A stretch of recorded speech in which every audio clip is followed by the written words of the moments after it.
सीबीआयने स्वतः केलेलं आहे. तीच केस तुषार सालियांची देखील कनेक्टेड होती आणि याचमुळे तुषार राजपूतच्या आत्महत्येवरही प्रश्न निर्माण झाला की त्यांचा खून झाला की काय.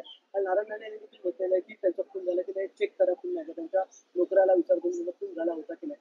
काय वाटतं उद्धव ठाकरेचे देखील दोन त्यांना केले होते नारायण कोणतीच पकडण्याचा प्रयत्न केला गेला होता या केसमुळे. आता त्याच्यामध्ये दिसून आलं की ते आत्महत्या होती. बघा या दोन्ही आत्महत्याच आहेत. हे वारंवार सिद्ध झालंय, स्पष्ट झालंय.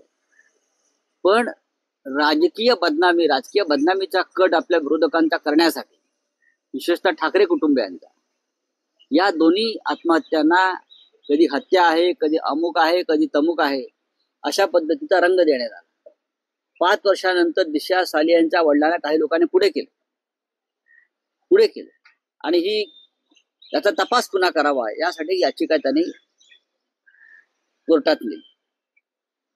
सुशांत सिंग राजपूत प्रकरणात तर अख्खा देश आला की पार्लमेंट पर्यंत राजकारण म्हणजे जसं औरंगजेबाचं राजकारण चाललंय तसं मृतांचं राजकारण चाललेलं आहे. मृतांनाही सोडत नाहीत भारतीय जनता पक्षाचे लोक आणि विशेषतः चांगल्या घरातली जेव्हा व्यक्ती मरण पावते ते दुर्दैव असतं त्याचे राजकारण करतात आणि त्याच्यामध्ये त्या बदनामीमध्ये अनेक चांगल्या घरातल्या लोकांना त्यांच्यावर चिखल फेकून त्यांना बदनाम करण्याचं अलीकडचं राजकारण हे भारतीय जनता पक्षानं सुरू केलेलं आहे.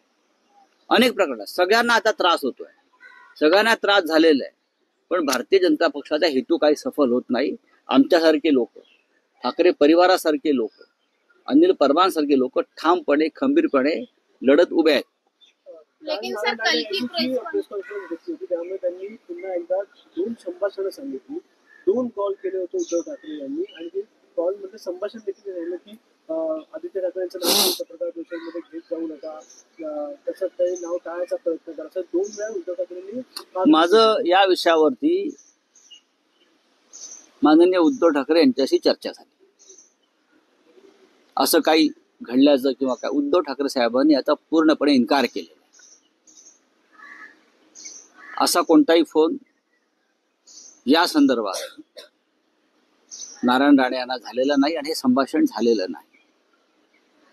मिलिंद नार्वेकर यांच्याशी माझं बोलणं झालं. ते म्हटले मी कधी कोणाला फोन लावून दिला नाही. आता जी यातले प्रमुख व्यक्ती आहेत नारायण राणे ज्यांचा उल्लेख करतात त्यांनीच सांगितलेलं आहे की अशा प्रकारचे कोणतेही संभाषण झाल्याचं मला दिसत नाही, झालेलंच नाही. किंवा नारायण राणे हे कशाच्या आधारावरती अशा प्रकारची वक्तव्य करतायत इतक्या वर्षानंतर ते समजून घेणं गरजेचं आहे. काय त्यांची प्रकृती बरी नाहीये का, तर त्यांच्यावरती थोडंसं पाहावं लागेल. कारण 70 पार केली आहे आणि आम्हाला त्यांच्या प्रकृतीची चिंता वाटते. पण माननीय उद्धव ठाकरे आणि मिलिंद नार्वेकर जे आता सध्या आमदार आहेत त्यांनी स्पष्ट शब्दात सांगितलेलं आहे की अशा प्रकारची कोणतेही संभाषण फोनवर झालेलं नाही.